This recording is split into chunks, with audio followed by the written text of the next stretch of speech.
Hello everyone, আসসালামু আলাইকুম। আশা করি সবাই ভালো আছেন। আল্লাহর রহমতে আমিও খুব ভালো আছি।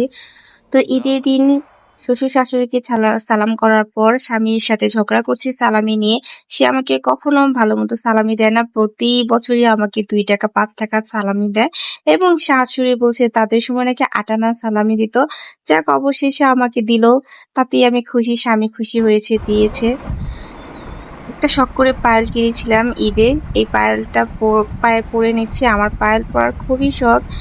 যতবারই কিনি পায়েলের রং থাকে না। তো এটা এবার কেমন হয়েছে পায়েলটা আপুরা বলবেন আমাকে। সবারই কিছু না কিছু একটা শখ থাকে। আমার শখ হলো পায়েল পরা। আমি হাতে পরি, গলায় হাতে পরি না, গলায় পরি না, কানে পরি না, কিন্তু পায়ে একটা পায়েল পরতে আমার ভালো লাগে। তো এইদিকে আমার ছেলেটা রেডি হয়ে গিয়েছে। সে আমার মাথার ক্যাপটা নিয়ে দুষ্টামি করছে, ভালোই লাগছে তাকে। বাবাকে বললাম, বাবা তুমি একটু তাকাও ওইদিকে, দেখি তোমাকে কেমন লাগছে। তারপরে আমরা সবাই রেডি হয়ে গেলাম। আজকে ঈদের দিন রাতের বেলা আমরা সবাই প্ল্যান করেছি কক্সবাজার যাব। তো সবাই রেডিমেডি হয়ে গেলাম। এই আমার অগোছালো চুলগুলো আমি কখনো সেটিং করতে পারি না। অবশেষে হিসাবটা বেঁধে নিলাম। তারপর আমার বাবাটা বড় একটা ব্যাগ নিয়ে টানাটানি করছে। মানুষটা হলো এতটুকু, ব্যাগটা নিয়ে করছে টানাটানি। তারপর আমার হাজব্যান্ড ব্যাগ নিয়ে বের হয়ে গেল। আমরা রিক্সাতে উঠে গেলাম। অনেকক্ষণ দাঁড়িয়েছিলাম, রিক্সা পাচ্ছিলাম। তারপর বাসে উঠে গেলাম। আঁকাবাঁকা পথ ধরে চলে যাচ্ছে আমাদের বাস। রাতের বেলা কিন্তু জার্নি করার মজাই আলাদা। তারপরে চলে আসছে আমরা কুমিল্লা। যেহেতু রাত এখন 2টা হবে, তখন খিদে লেগেছে। ছেলে বলল, মামা খুব খিদে লেগেছে। তো 1 প্লেট খাবার নিলাম। খাবার তেমন ছিল না, সব খাবারই শেষ হয়ে গিয়েছে। যেহেতু ঈদের দিন অনেক মানুষ গিয়েছে, একটা প্লেটে আমরা সবাই খাওয়া দাওয়া শেষ করলাম। তারপরে বাসে এসে ঘুমিয়ে গেলাম। ঘুম থেকে উঠেই দেখি আমরা কক্সবাজার চলে আসছি। তো লাকিজ টাকিজ বের করে আমরা চলে আসছি। আমার মনে হলো আমাদের গাড়িটা খুবই দ্রুত আসছে। 11:30টার দিকে গাড়ি ছেড়েছে, 5টা বাজে আমরা চলে আসছি। এত ভোরে এসেছি, কোনো হোটেল, কোনো দোকানপাটই খোলা ছিল না। তো আমরা যেহেতু ট্যুরের সাথে এসেছি, তো ওই আপুরা আগেই একটা রুম আমাদের জন্য ঠিক করে রেখেছিল। বললো আপনারা আপাতত সেখানে থাকেন, পরবর্তীতে আপনাদের জন্য ভালো রুমের ব্যবস্থা করা হবে। এই হলো সেই রুমটা। এই রুমটা আমরা সবাই উঠেছি। আমরা কয়েকজন ফ্যামিলি গিয়েছি। তারপরে এটা হলো সকালের ভিউ। দেখেন সুন্দর একটা পাখি এখানে বসে আছে, পাখিগুলো ডাকাডাকি করছিল। তো আমি বারান্দা থেকে দেখছিলাম। রাস্তাটা একদমই ফাঁকা, সব কিছুই বন্ধ ছিল, দোকানপাট। তারপরে কি করব, রুমটা যেহেতু ছাদের রুম ছিল, টপ ফ্লোরে ছিল, খুবই গরম লাগছিল। তাই ভাবলাম আমরা একটু বাইরে থেকে হেঁটে আসি। তারপর আমরা বের হয়ে গেলাম, বিচে চলে যাব।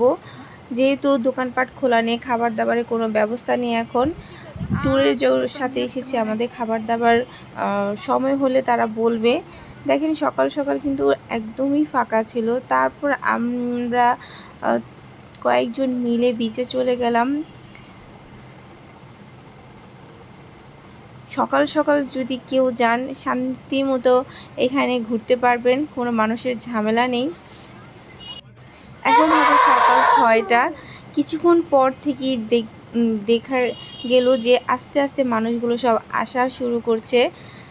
তো এইদিকে আপু ওরা হাঁটাহাঁটি করছে, আমরা তারপরে চলে গেলাম পানির কাছে, একটু পানিগুলো হাত পাগুলো ভিজিয়ে আসি। তো এইদিকে আবার এক আপু ভিডিও করছে, আমাদের পা নিয়ে বালির উপর দাঁড়িয়েছিলাম। পা তো ডাইবা যায় মাটিতে। কার পা কেমন তা নিয়ে আমরা সবাই মজা করছিলাম, গবেষণা করছি। এই দিকে আমার এক বোন ঘোড়ার আক্কা দেখে সে খুবই অক করতে করতে মরে যায়। তারপরে যাই হোক, আমাদের ওখান থেকে ঘোরা হয়েছে। আমরা তো সকালবেলা গোসল করব না, পরে করব, যেহেতু সবাই খুব টায়ার্ড, ক্ষুধা লেগেছে। তাই খাওয়া দাওয়ার জন্য সকালে নাস্তার জন্য চলে আসছি হোটেলে। আগে থেকেই সব খাবার দাবার আমাদের জন্য বলে দেওয়া হয়েছে কি কি খাওয়ানো হবে। তো সকালে ছিল আমাদের জন্য গরুর মাংস, 2 টুকরা গরুর মাংস, তারপরে ছিল একটা ডিম আর খিচুড়ি। তারপর ওই হোটেল থেকে আমাদের জন্য পরবর্তীতে অন্য একটা হোটেলে শিফট করা হয়েছে। এই হলো সেই রুম, যে আমরা ট্যুরের সাথে এসেছি, সেই আপু আমাদের জন্য এটা নিয়েছে। দেখেন রুমটা একদমই নতুন। যে হোটেলে আমরা উঠেছি, সেই হোটেলটা একদম নতুন কাজ চলছিল। এখানে সব কিছুই আছে, এসি ছিল, তারপর ছোট্ট একটা ফ্রিজও ছিল। ডেকোরেশনটা কিন্তু মোটামুটি খুবই সুন্দর। কমের ভিতরে আমরা খুবই ভালো একটা রুম পেয়েছি। আমরা এই রুমে 4 জন ছিলাম। এই যে আমাদের সাথে আরও যারা আছে তারা পাশাপাশি অন্য রুমে। তারপর আমার ছেলে তো মহা খুশি রুমটা দেখে, তাকে কাপড় চাপড় চেঞ্জ করে দিয়েছিলাম। এই যে দুজন খুবই দুষ্টামি করছে, খাটের উপর লাফাচ্ছে। তারপর আমরা এখন একটু ফ্রেশ হব, তারপর আমরা চলে যাব বিচে গোসল করার জন্য। আমরা যে এত দূর থেকে যার জন্য আসি, এত টাকা খরচ করে পানিতে ডুবানোর জন্য, তো অবশেষে সবাই রেডি হয়ে আবার একটা অটো রিক্সা করে সবাই চলে যাচ্ছি। বাকিরা চলে গেছে। তাই এখানে আমি, আমার ননদ, আমার ছেলে, আমার হাজবেন্ড, আরেক ভাই ছিল। মোটামুটি প্রথম দিনটা খুব ভালোই কেটেছে, তেমন রোদ্রের তাপ ছিল না। পরবর্তীতে তো হয় কি যে বলবো, এতটা গরম ছিল।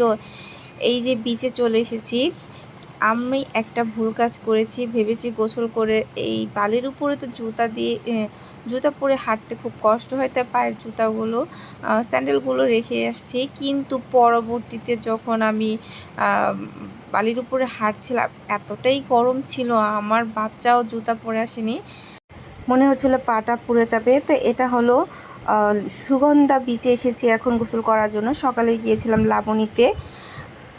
তো যত সময় বাড়ছে ততই কিন্তু মানুষ বাড়ছে আস্তে আস্তে, যেহেতু আজকে ঈদের দ্বিতীয় দিন ছিল।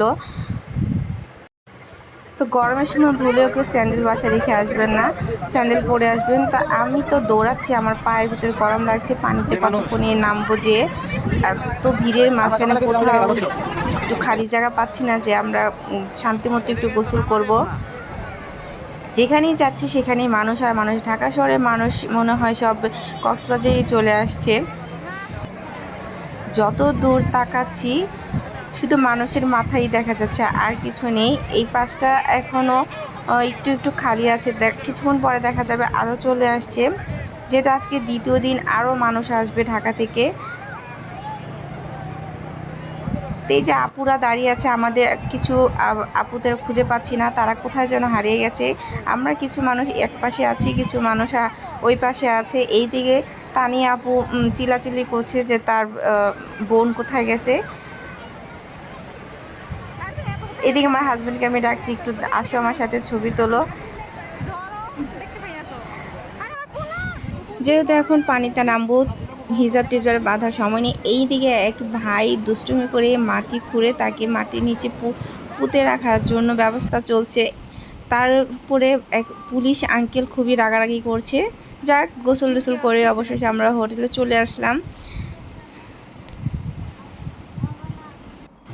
তারপর কাপড় টাপড় চেঞ্জ করে খাওয়া দাওয়া শেষ করে, যেহেতু বিকেল হয়ে গেছে, এখন আবার যাব। কক্সবাজার আসলে ঘোরার তো একটাই জায়গা, খাওয়া দাওয়া করে গোসল টোসল করে কক্সবাজার বিচে গিয়ে বসে থাকো। তা এখন কিন্তু মোটামুটি সন্ধ্যা হয়ে গেছে। তারপরে আমরা আবার বিকেলবেলা রেডিমেডি হয়ে বের হলাম। দেখেন বাইরে কিন্তু সন্ধ্যা হয়ে গেছে। তো রিক্সা নিয়ে এখন আবার যাব আমরা সুগন্ধা বিচে। সেখানে গিয়ে এখন একটু হাঁটাহাঁটি করব। তো অটো নিয়ে আমরা চলে আসলাম সবাই সুগন্ধা বিচে। রাতের অবস্থা, মানুষের কমতি নেই, এখন মনে হয় আরও বেশি মানুষ। তেমন বাতাস ছিল না, যেহেতু গরম তৃতীয় দিন, কিন্তু অনেক গরম পড়েছে। ঈদের যেহেতু বৈশাখ চলে আসছে, বৈশাখের যে একটা গরম, সেই গরমে মানে মানুষ খুব ক্লান্ত, কিন্তু আবার হোটেলেও গিয়ে বসে থাকতে ভালো লাগে না।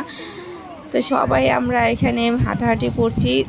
আমার ছেলে তার ভিতরে একটা খেলনা নেওয়ার জন্য কান্নাকাটি করছে, খুবই বায়না করছে। তো তার জন্য একটা খেলনা নিতে চলে গেলাম। বাচ্চা মানুষ কি আর করবে।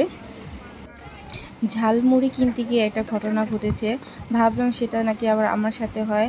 ওই সামনে যে ভাইটা দাঁড়িয়ে আছে, সে ঝালমুড়ি নিয়েছে, বলেছে টাকা নাকি দিয়েছে, কিন্তু আঙ্কেল বলছে ওনার টাকা নাকি ওনাকে ফেরত দিয়েছে। তা আমি তো আবার খুব চিন্তায় পড়ে গেলাম, আমাকে নাকি এরকম কিছু বলে। যাই হোক, তারপর মুড়ি নিয়ে চলে আসছি। এখন চলে আসছি একটু বিচে। পানিগুলা দেখে খুব ভালো লাগছিল, তাই রাত্রেবেলায় পানিতে আবার নেমে গেলাম একটু হাঁটাহাঁটি করার জন্য।